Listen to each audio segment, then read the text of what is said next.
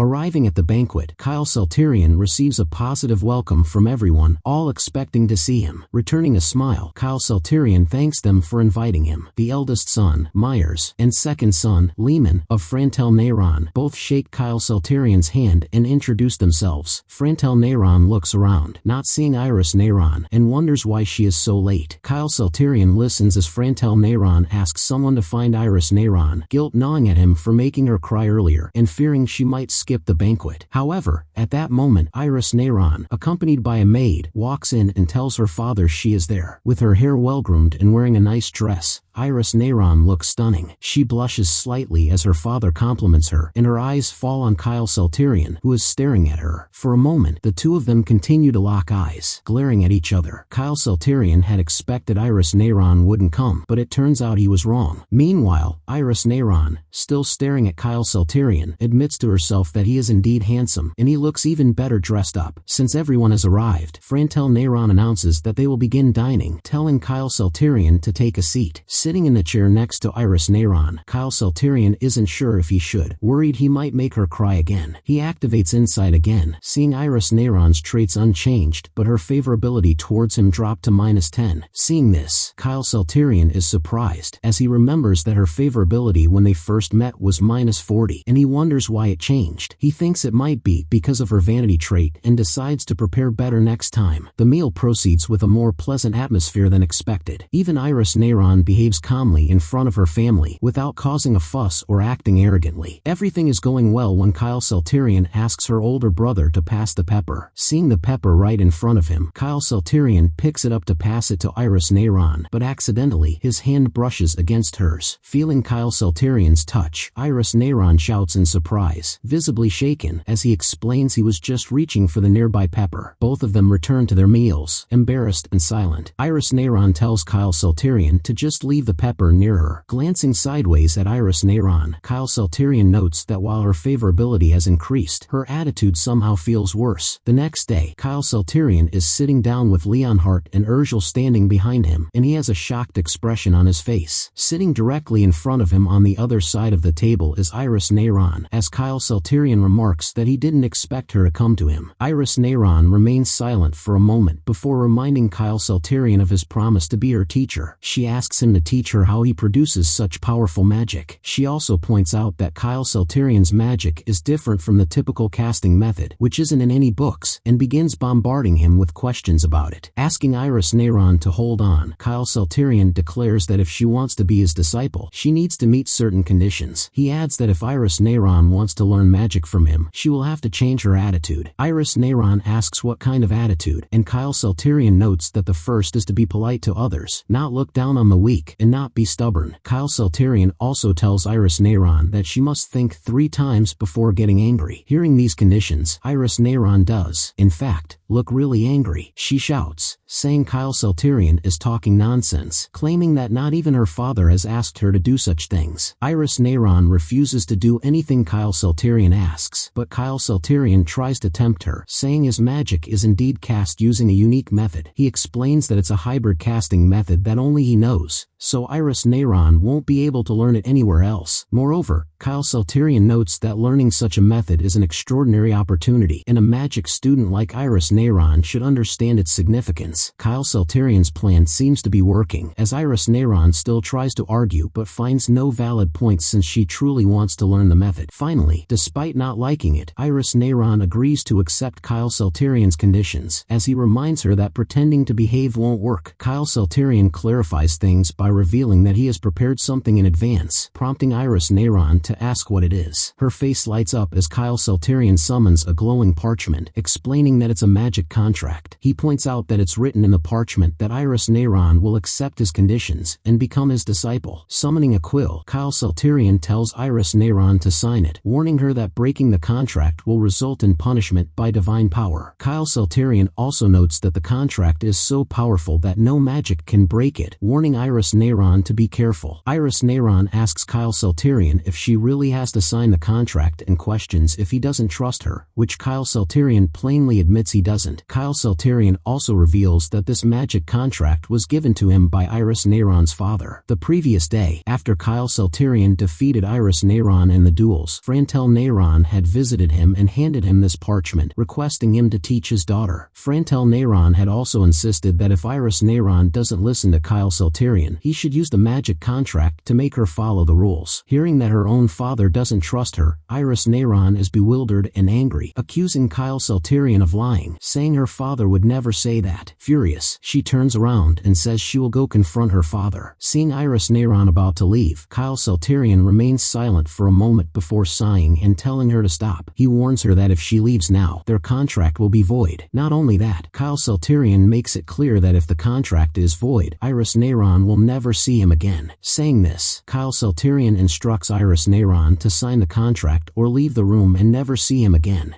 Kyle Salterian tells Iris Neyron to make a decision now and sign the contract or else leave the room and never meet him again. Hearing Kyle Salterian say this, Iris Neyron is stunned, unsure of what to do. Smirking, Kyle Salterian stares at Iris Neyron, having decided not to tolerate her whining any further. Despite Iris Neyron's rare SSS class talent, if her character doesn't match, Kyle Salterian will have to give up. He needs reliable colleagues and subordinates, not a master he has to coddle and appease all the time. With trembling lips, Iris Neyron agrees to sign the contract. Kyle Salterian hands over the quill, and Iris Neyron grabs it. Slamming the contract on the table, Iris Neyron shouts angrily that she is signing it. Kyle Salterian looks at Iris Neyron and tells her to read the conditions carefully before signing. He points out that, on the contract, he is referred to as the first party and Iris Neyron as the second party. Going through the contract, Iris Neyron learns that the penalty for disobeying the contract is a slight stomachache. Kyle Salterian confirms the punishment, and Iris Neyron is relieved as she thought it would be harsher. Thinking it will be fine, Iris Neyron continues reading and discovers that Class 7's strict penalty requires her to participate in combat, prompting Kyle Salterian to say that if she's scared, there's no point in learning stronger magic. Kyle Salterian asks Iris Neyron why she wants to learn magic in the first place. Iris Neyron doesn't answer immediately, then says she wants to be better than others. She claims she likes being praised and finds it thrilling to beat others and make them submit. She says she wants people to look up to her and admire her, which is the main reason she studies magic. However, she adds that lately, she's started enjoying magic itself and finds getting stronger fun. Lastly, she admits that even if she has to study magic all night, she doesn't mind. Hearing these remarks, Kyle Salterian is speechless but smiles, as this is what he wanted: desire for improvement. Kyle Salterian had wanted to confirm that Iris Neyron had what it takes, as the primary aptitude for becoming a magician is intellectual curiosity and thirst for power. Without these traits, one cannot become stronger, as they make up the companion of mana skill. Iris Neyron continues and says she wants to be a combat magician and has wanted to get stronger ever since learning magic. Kyle Salterian watches happily as Iris Neyron finally signs the contract, which glows faintly and flies out of her hand. Automatically sealing itself, the contract rolls up and flies toward Kyle Salterian's outstretched hand. Declaring the contract complete, Kyle Salterian extends his hand toward Iris Neyron and smiles, telling her he looks forward to working working with her. He expresses hope that Iris Neyron will be his reliable companion in the future. Hearing the word companion, Iris Neyron gives a panicked look and screams, and she begins speaking gibberish, clearly embarrassed, and storms out of the room, slamming the door behind her. Seeing Iris Neyron's strange behavior, Kyle Salterian is puzzled, but Leonhardt seems to understand what's happening. Urgel, standing behind Kyle Salterian, turns to leave with a blank expression on her face. Later that evening, while in his room, Urgel asks Kyle Salterian if he is going to marry Iris Neyron, causing him to choke on his water in shock. Gasping for breath, Kyle Salterian asks Urgel what she is talking about, and he shouts that he's only 13, and it's not the right age to think about marriage. Fed up, Kyle Salterian wonders why everyone in this town is so eager to marry off kids early. Urgel asks if Kyle Salterian is really not thinking about marriage, which he affirms. Kyle Salterian claims he won't think about marriage until he's at least 18. Giving Kyle Salterian a long stare, Urgel acknowledges that he isn't thinking about it right now. She then informs Kyle Salterian that her mother is very beautiful. She claims that when she grows up, she will also be very beautiful. Saying so, Urgel wishes Kyle Salterian good night and leaves, leaving him open-jawed in shock. With a puzzled look, Kyle Salterian tries to figure out what just happened and admits that the kids here are really mature, even Urgel. Urgel had said she would be beautiful, and Kyle Salterian acknowledges she's already beautiful, so she'll be even more so when she grows up. Regarding Urgel's mother, Urgel originally came from the noble Helheim Baron family. After the family collapsed and their rank was downgraded, Urgel was sold into slavery.